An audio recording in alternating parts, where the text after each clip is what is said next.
Bismillahirrahmanirrahim. Assalamu alaikum.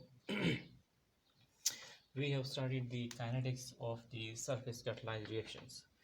So in this series, today we discuss the energy of activations. Energy of activations. As you know, activation energy is a barrier. There is a barrier for each reaction, energy barrier for each reactions. That energy barrier is called as activation energy. Energy barrier for a reaction is activation energy, and this activation energy can be determined by studying the by study studying the variation of rate constant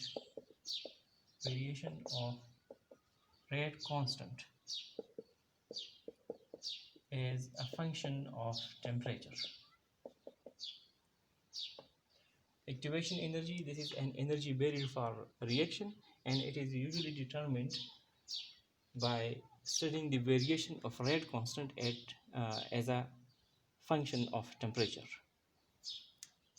Commonly used equations is the Arrhenius equations. Arrhenius equation, this relates the rate constant to temperature. Arrhenius equation is K is equal to A minus E over RT. इसमें से K rate constant, this is A is pre-exponential factor, E is energy of activation, and T is temperature. Linear form, log of K is equal to log of A minus E over RT. So if we plot 1 over T versus log of K, we get a straight line, and slope of this is equal to minus E over R. So activation energy is determined, it can be determined by studying the variation of the rate constant as a function of temperature. As we have studied earlier, there are two types of rate constant. So therefore, there are two types of activation energy as well. Last time हम पढ़ चुके हैं कि rate constants दो तरह के हैं. As rate constants are of two types. Hence, two types of activation energy are of two types.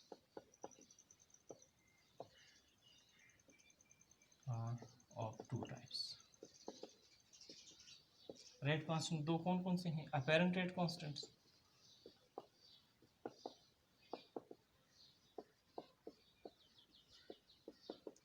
KAP, और दूसरा true rate constant,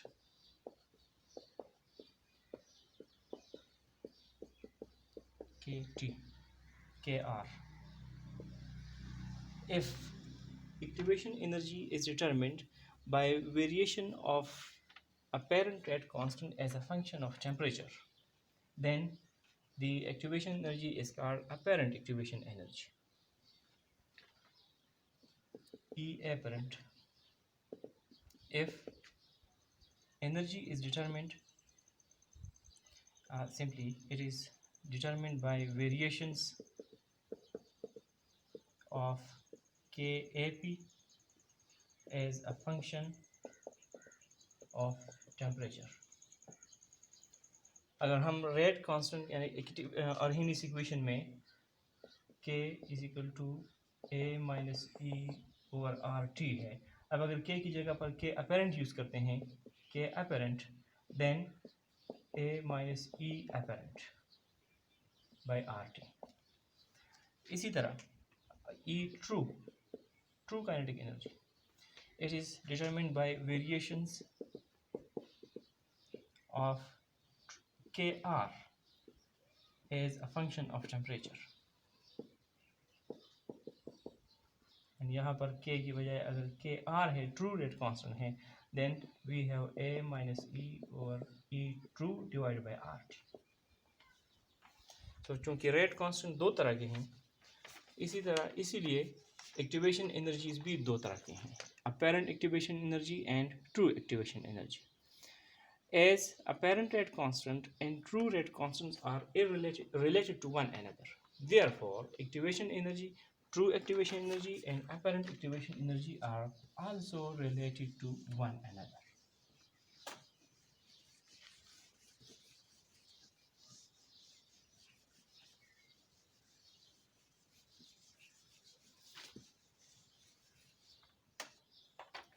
As KAP and KR are related to one another,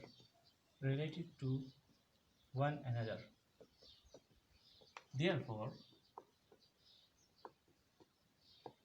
E apparent and E true are also related to one another.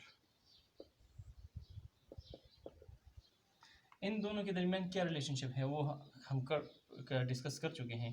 That is k A P is equal to के are and b, where this is apparent rate constant and this is true rate constant. लिख देते हैं apparent rate constant, this is true rate constant and b क्या है, this is adsorption equilibrium constant. So both are related to one another. तो इसी तरह इन दोनों के दरमियान भी रिलेशनशिप है, तो वो रिलेशनशिप आज हमने डिस्कस करना है. How apparent activation energy and true activation energy are related to one another. तो इस रिलेशन को देखने के लिए, डिराइव करने के लिए we considered again the Arrhenius equations. Arrhenius equation की तरफ फिर चलते हैं.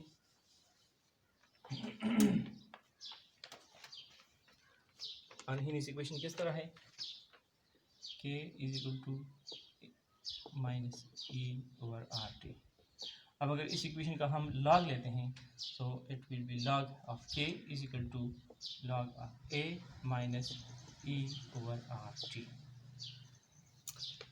Now differentiate this equation with respect to temperature. Differentiate with respect to temperature.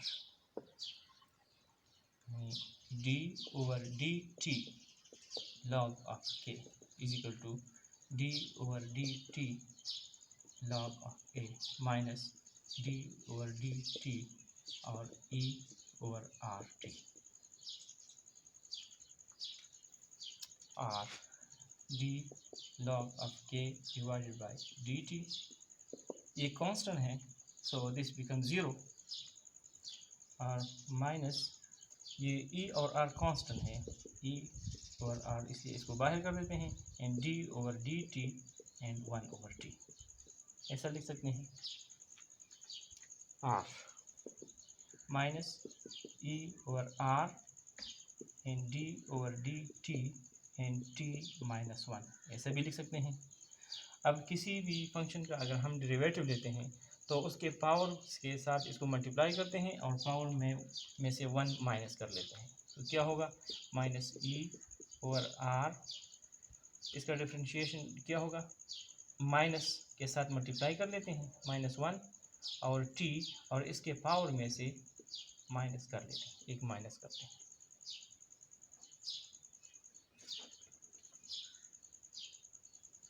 तो इससे क्या हो जाएगा, ये हो जाएगा d log of k divided by D T is equal to E minus E over R. ये माइनस और माइनस प्लस हो जाएगा, इसको ख़त्म कर लेते हैं, और t minus two R, this is e divided by are T two, that is d log of k divided by D T.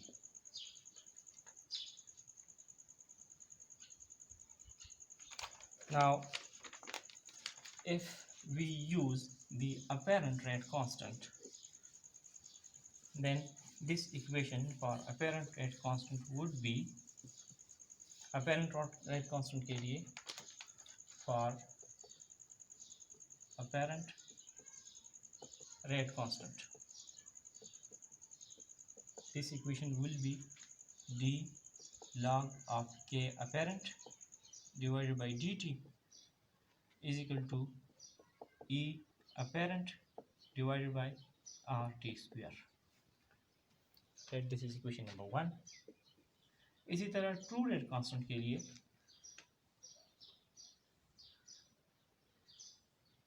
Small लेते हैं या कैपिटल लेते हैं, जो भी हो।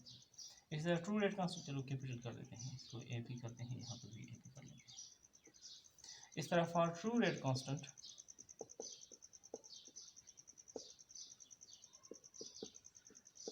this equation will be equal to d log of kr divided by dt is equal to e true divided by rt square.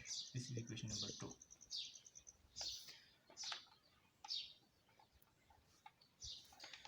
अब absorption equilibrium constant की तरफ आते हैं, यानी हम ये K A P is equal to के R और बी, ये दो तो हम डिस्कस कर लिए।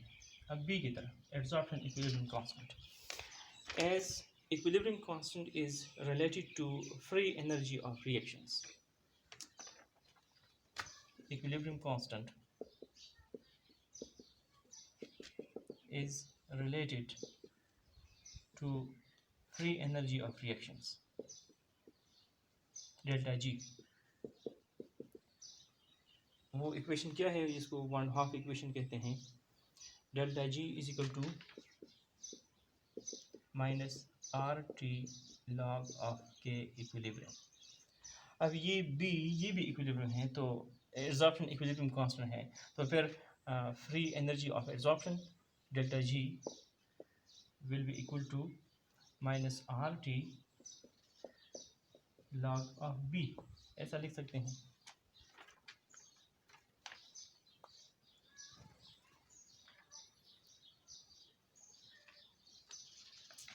और डेल्टा जी किसके बराबर है, delta G is equal to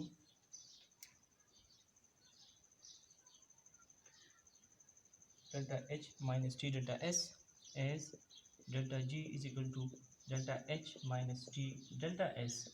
so therefore this will be equal to delta h minus t delta s is equal to minus rt log of b। rt से डिवाइड कर लेते हैं, ये हो जाएगा delta h minus T delta s divided by are t is equal to minus log of b। r delta h by are t और minus t delta s by are t is equal to minus log of b। इन दो equation को याद रखना है, equation number 1 और 2 को, उसके बाद में इसको कंपेयर करना है।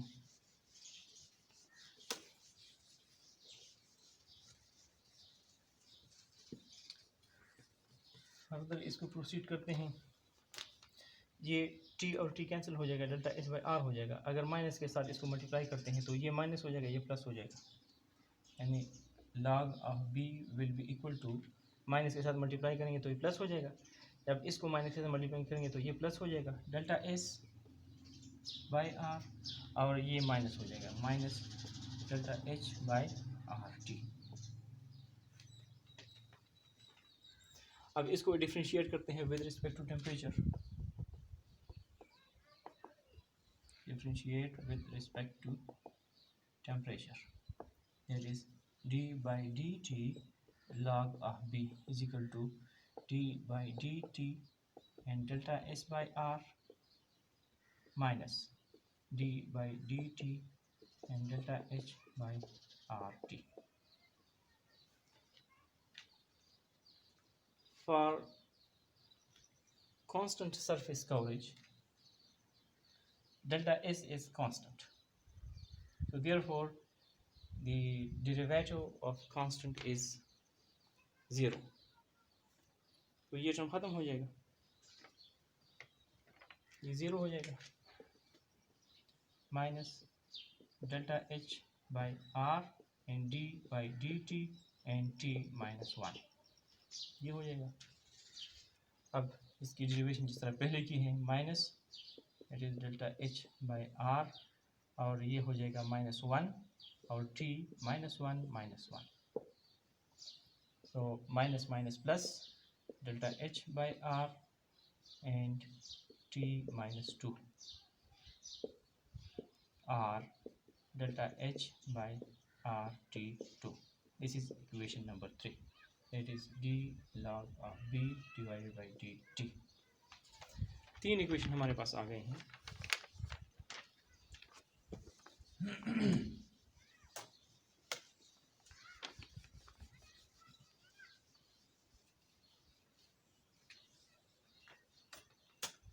इक्वेशन नंबर 1 क्या था? D log of K apparent divided by D T is equal to E apparent by R T square. This is equation number 1. Equation number 2, d log of K R divided by dt is equal to e true divided by rt square. Equation number 2. और equation number 3 है d log of b divided by dt is equal to delta h by rt square. This is equation number 3. तो जो कल हमने discuss किया था कि how apparent rate constants and true rate constants are related to one another, वो equation क्या है कि अपेरेंट इज इक्वल टू के आर एंड बी. अब अगर इसका हम लॉग लेते हैं तो log K A P is equal to log K R plus log B, ये हो जाएगा, यानी ऐसा हो जाएगा log K are and B, and this is equal to log kr plus log b, log kap. अब अगर हम इसको dt डिफ्रेंशिएट करते हैं with temperature, d log of kap by dt, यानी d by dt के साथ इसको मल्टीप्लाई कर लेते हैं, is equal to d log of kr divided by dt plus d log of b divided by dt. Equation number 4 हो रहा है. अब इस इक्वेशन नंबर 4 में इक्वेशन 1, 2 और 3 की वैल्यूज लगा लेते हैं. d log of kp divided by dt किसके बराबर है? E A p divided by R T square is equal to d log of kr divided by dt is equal to E true divided by R T square, और plus d log of b divided by dt this is equal to delta H by R T square. So r T square सब में है. R T square के साथ अगर हम इस equation को मल्टीप्लाई कर लेते हैं थ्रू आउट तो ये कैंसिल हो जाएगा. So it would be E apparent is equal to E true and plus delta H. As adsorption is exothermic, so delta H is negative by system point of view. So therefore we write E apparent is equal to E true minus delta H, or E true is equal to E apparent plus delta H. So this is the relationship that relates the true activation energy and apparent activation energy to one another. इसको हम graphically भी represent कर सकते हैं. Graphical representations कैसे?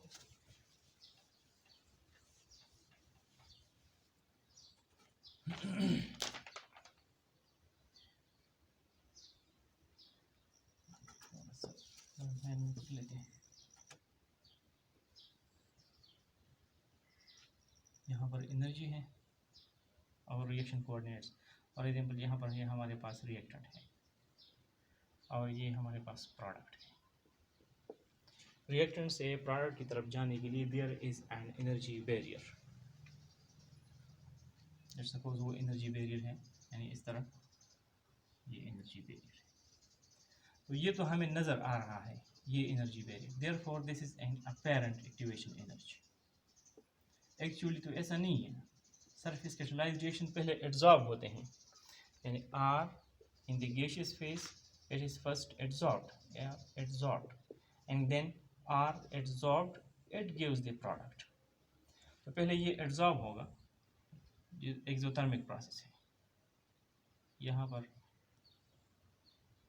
ये यहाँ तक आ गया है आर एड्जॉर्ब्ड, ये एक्सोथर्मिक प्रोसेस है, ये डेल्टा एच हीट ने रिलीज कर दी और फिर इसके बाद इसने रिएक्ट करना है, तो उसके लिए एनर्जी बैरियर है, वो एनर्जी बैरियर यही है, इसी के बराबर ही है।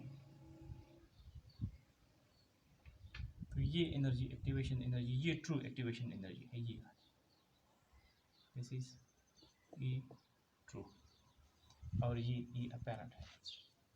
यहाँ पर अगर हम देख लेते हैं,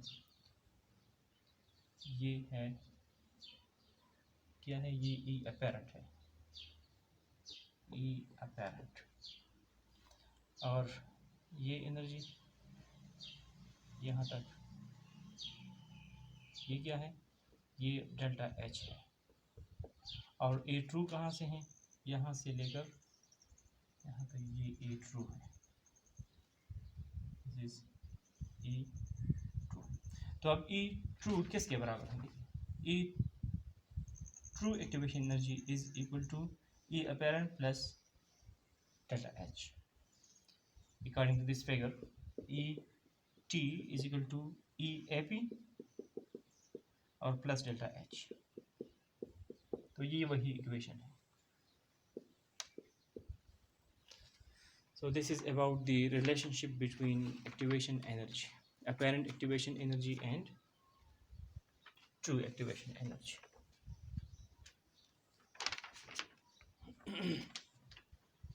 उम्मीद है आप लोगों को इसकी समझ आई होगी। फिर नेक्स्ट हम बायोमॉलिक्यूलर सल्फेट कैटालाइज्ड रिएक्शन की तरफ चलते हैं, वो इंशाल्लाह नेक्स्ट डिस्कस करते हैं।